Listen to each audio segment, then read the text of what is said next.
There's a place, a school, an institution where a professor resides. One that for the past 30 years has traveled the world teaching others. A pioneer in America of the fighting science of Savate. One who codified the sports of this fighting style. One who has produced clubs, champions, and continues to develop. Listen to words of Professor Buitron.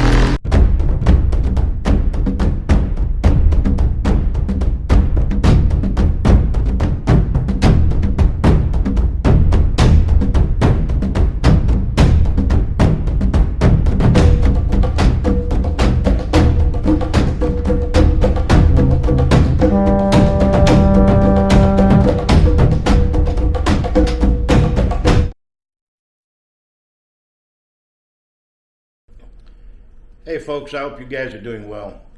Thank God I am. And listen, I received 4 different clips on 4 different fights, all street fights, all fights in the street, and from 3 different people asking about the same question. Is boxing and one of them said stand up. I understand now that with the MMA, with everything else going on now, boxing or kickboxing components, if you do that type of pugilism, now it's called stand-up. So, you have to understand where I'm coming from, because stand-up, when I grew up, was a comedy show, but, unfortunately now it's used as how to depict how a person fights within the MMA arena and stuff like that, which they have some tremendous athletes. Listen, not to knock anybody down, but in the consensus of the martial arts, a lot of people look down at the pugilistic arts, whether it's boxing, French boxing, Savate, Savate boxing, or even Muay Thai boxing.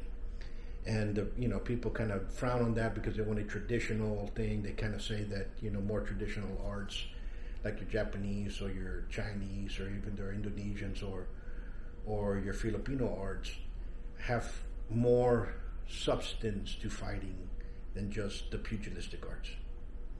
Listen, in my opinion, the pugilistic arts are fighting arts, okay? And these 3 videos are going to show you the common thread in most street fights that occur. And there are 4 different ones, and it's going to show you that boxing, or people that played around with boxing, or people that have trained a year or 2, maybe 6 months or something in boxing, they gain good basics. And when I say boxing, folks, I mean Thai boxing, I mean Savate boxing, I mean good old English boxing, American boxing, whichever your preference is. If you go in there for a good while at a good stable, what I mean a stable of a gym, you're going to learn well. If you're there 2 years, you're gonna learn some basics. You're gonna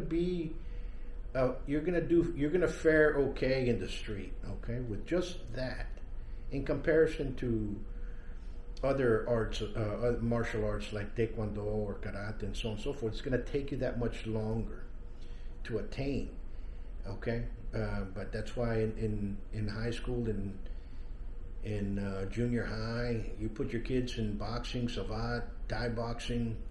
If there's no Savate around, put them in Thai boxing. If there's no boxing around, Savate around, put them in boxing. Why? Because they're going to learn how to fight real quick. The fights are going to end, okay? And those basics are going to go with you when fighting persists. I always tell people this. I don't care if you come from Silat, from Eskrima or Nis, Kung Fu, Wushu, Karate, Jiu-Jitsu. When you go into a fight, into an arena, everybody puts their hands up and wants to go forward. You see it in the tournaments, point fighting, hands put forward. That's not the way karate people fight. Or a karateka doesn't fight that way. Remember, those are defensive arts.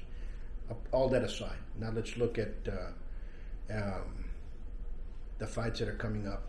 And the first one, it depicts that they send me, and I'm going to look at my phone, and you guys are going to see it right away. It's very interesting because it starts off with two guys that are circling each other, moving, throwing punches left and right. And one guy's a little bit younger than the other. You can tell both of them have fought. Maybe both of them practiced at one time. Maybe one of them's under the influence. I don't know. I cannot judge. I'm just looking at the technical aspects that we're throwing in there. They were throwing some punches. One of the guys had his head down when he was throwing punches, which I call swimming. And it's very dangerous when you do that because it can pick you up with an uppercut and so on and so forth. But there's a mistake that the one in the suit makes. When he stands, his heels end up parallel.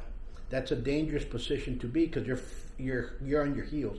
So when they hit you, you can't move back, and that's when you're going to fall. So you need to have a solid stance underneath. But other than all, they were courageous individuals. They went and who knows what the fight started. To me, I really don't care. But what I do care about is telling you all the mistakes that were going on. One, head down, the one with I would say they had a long sleeve shirt. The one that did not have a other shirt, he was boxing, type boxing that you see north, the Philly shell kind of thing, which are excellent boxers. And then all of a sudden he popped him 2-3 times in the face. And when you hit 2-3 times, when you're planted with your heels sideways, that's going to throw you down. The danger portion on this was when he fell down, he hit his head in the concrete. That knocked him out. He was dazed. He was gone. And unfortunately, people, I don't condone fighting, but I also do not condone being a coward when something happens. That doesn't mean that you're going to go out there and look for a fight. I don't condone that at all. Tell my guys that come in here, if you're going to be out there hell raising, this is not the gym for you. But if somebody picks on you or comes after you, then that's a different story. But so with that being said, fighting should not be given as as a cure or a remedy for you because somebody pissed you off. Fighting is a necessity. It's a self-defense. The next one that they send me, I was in this predicament many times. You go to the bathroom and you settle things out in high school. It happens. These two guys, it's one-on-one. What I see here is a clean fight, meaning that nobody else got in. What I see is the one with the white shirt and one with the blue shirt, long sleeve shirt. The one with the white shirt, hands are down, his chin is up, so when he's throwing punches this way. And what happens with that is if you're going to get clocked, well, your head's going to snap and you're going to go back down. So when you're sitting down forward, coming into protection, you're a little bit more, your balance is a little bit more set, okay? Because once you hit here, your equilibrium's going to kick your head back because this is your primary balance point anyway. And that's going to start your feet moving backwards and head snapping as well. As you can see it, the one in the white throws a lot more punches, but guess what happens with the one with the blue? He starts throwing more combination. Jab, left, right, hook, kind of. The punching is sloppy. These kids have probably gone a month or two, maybe 3 months to a boxing gym, said that's all I need, left. Believe me, people, there are plenty of people like this around, and this is very common in high school age group. So what happens as the fight continues? He hits him, goes back, snaps back. He hit his head on the back of the wall when he went back. Why? Because his head's snapping back, falls down. The kid gives him 2-3 shots over the face. They stop the fight. This was a clean fight. Okay, nobody got involved. Nobody jumped in. Nobody, in Laredo we have a terminology called baño. Nobody jumped and beat you up, which is clean. Two guys, probably two tough guys from two different neighborhoods met together, had it out. That's the end of the story. That's a great way to settle beef. It happens. It's part of it's part of life, really, because this type of fight will occur in every high school around the world. Okay? What happens is when you start getting involved with gangs and people start pulling out weapons and guns and so on and so forth, and it escalates into something else. That will stop. Again, I do not condone fighting. I do not want people to fight. You're only going to get in trouble. And we're going to move on to the next fight, and our next fight is very clean, again boxing type. You have a guy walking, as you can see, and he bobs and weaves one of them. Good right that he has. You know, he hits one square, knocks him out, turns around, hits the other one square, and knocks him out. This occurs. This type of element of fights occur when two people are coming at you this way, and one throws, one gets in there, and you defend yourself by hitting first, and you hit twice. Yes, it occurs. It happens. I saw it in my younger days. These type of fights are the fights that you will see high school age, college age people kind of interfere. I mean, he did his job. He defended himself and walked off.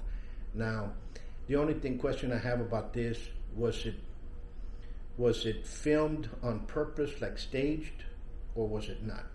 Because knocking down people, it's an accident. You hit him square in the jaw, it's an accident, unless you have a huge punch like he does. And if he does have a strong punch and the other people had glass jaws, well, this can occur. Have I seen it occur? Yes. But the reactions were a lot different. Usually people just start holding their faces and go down.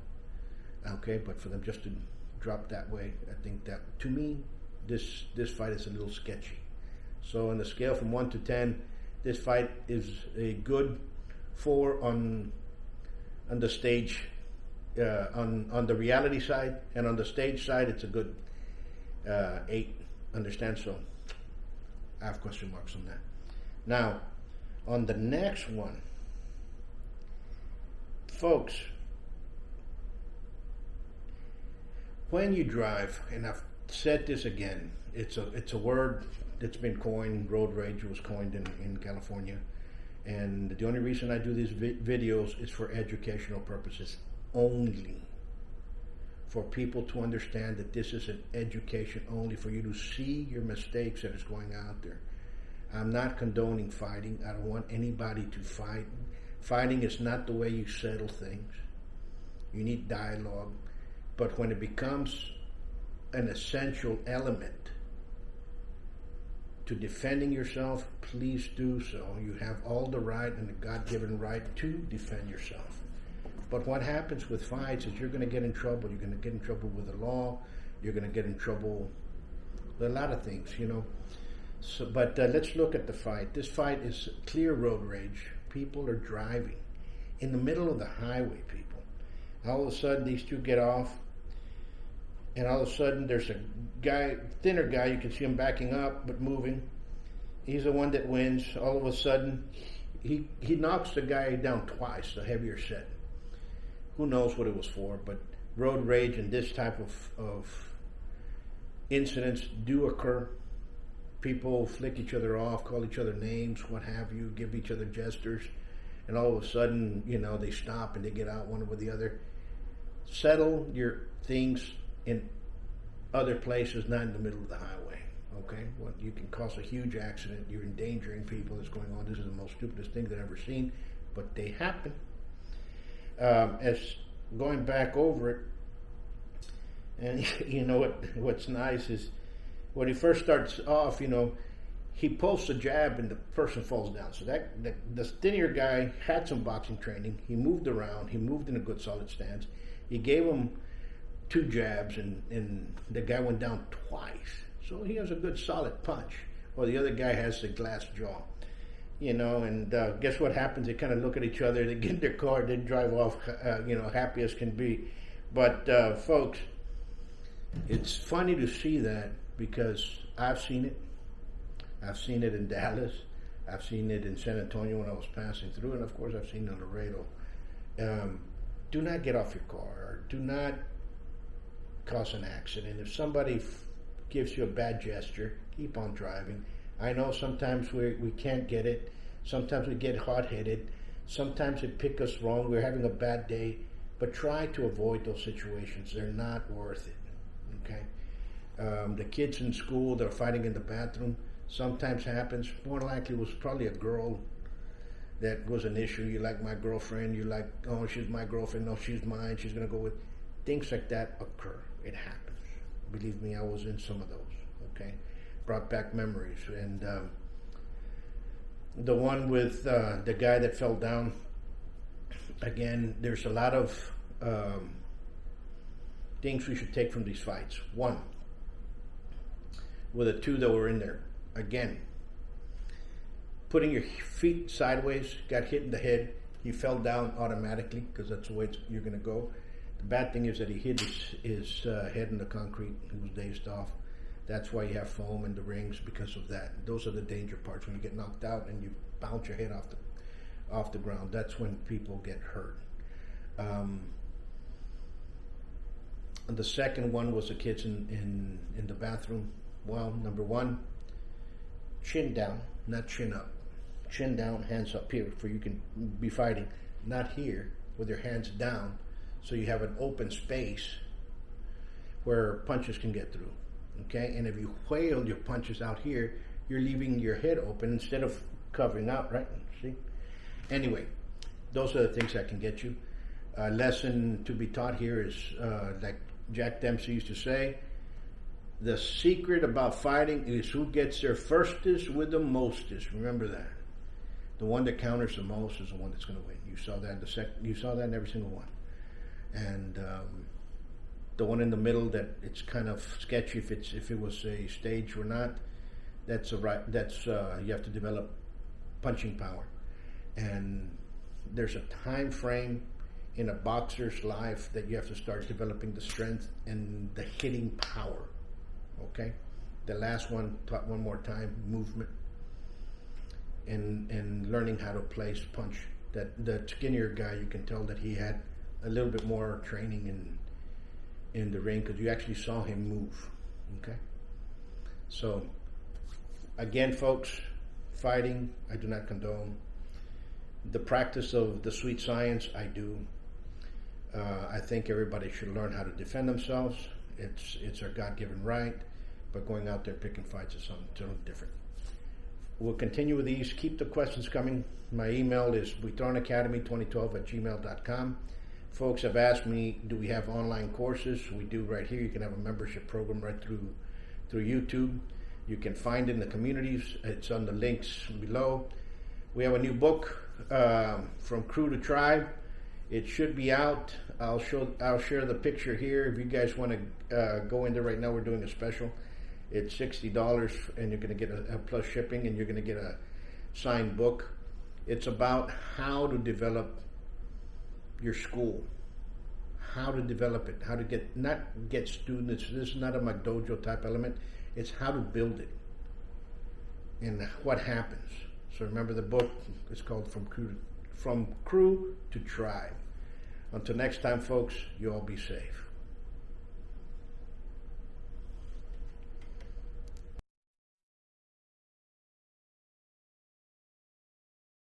Come train at the best kept secret of Laredo. Buitron Academy, 956-401-4868. Savate.biz.